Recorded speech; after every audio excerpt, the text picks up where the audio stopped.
여러분, 미국 시인 프로스트의 가지 않은 길은 경작에서 선택 문제에 따른 현상을 인생에 빗대서 잘 보여줍니다. 내용은 이렇습니다. 노랗게 물든 숲속에 두 갈래 길이 있었습니다.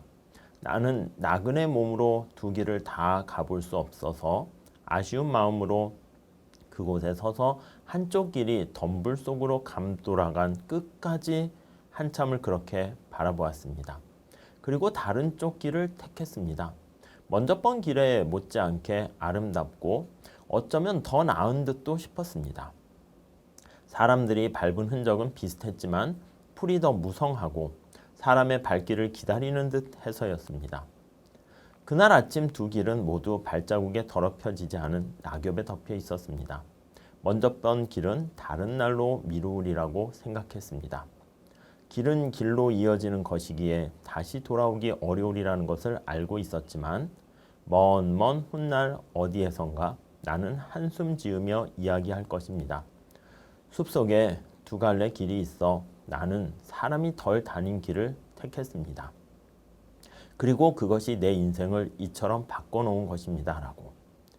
이 시에서 보는 것처럼 동시에 두 길을 모두 선택하지 못하는 것은 자원이 희소하기 때문입니다. 그리고 두 갈래 길이 있을 때 경제학은 어떤 선택을 해야 할지를 알려줍니다.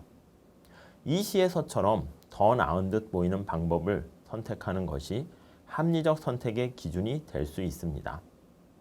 하나를 선택하면 다른 것을 포기해야 하는데 이것을 경제학에서는 공짜 점심은 없다라는 말로 표현하고 있습니다.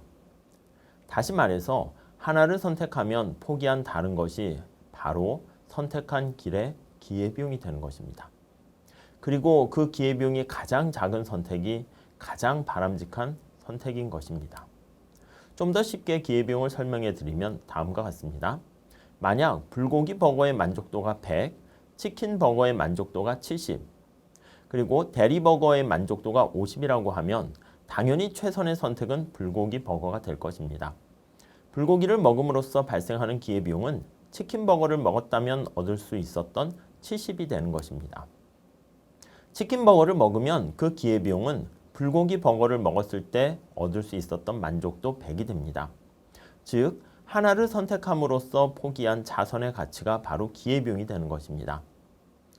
대안이 아무리 많이 있어도 하나를 선택하는 경우 포기한 대안 중 가장 만족도가 높은 대안의 가치가 바로 기회비용인 것입니다. 일단 하나의 길을 선택하고 나면 다시 되돌릴 수 없는데 이때 처음 선택할 때 들어간 비용을 매몰 비용이라고 합니다. 그리고 이 매몰 비용은 다시 돌아오지 못하는 선택을 한 것이므로 회수가 불가능하여 선택의 기회비용에서는 제외가 됩니다. 예를 들어 음악회에 티켓을 사러 들어갔는데 30분 만에 너무 지루해서 차라리 집에서 드라마나 볼 걸 하고 후회했다고 생각해 봅시다. 이때 경제학에서는 이미 음악회를 선택했기 때문에 그 티켓 비용은 매몰 비용이라고 생각합니다. 만약 30분 후에 새로운 선택을 한다면 티켓 비용은 있고 나머지 음악 연주회를 계속 감상하는 가치와 집에서 드라마를 보는 가치를 비교해서 새로운 선택을 해야 함을 알려줍니다.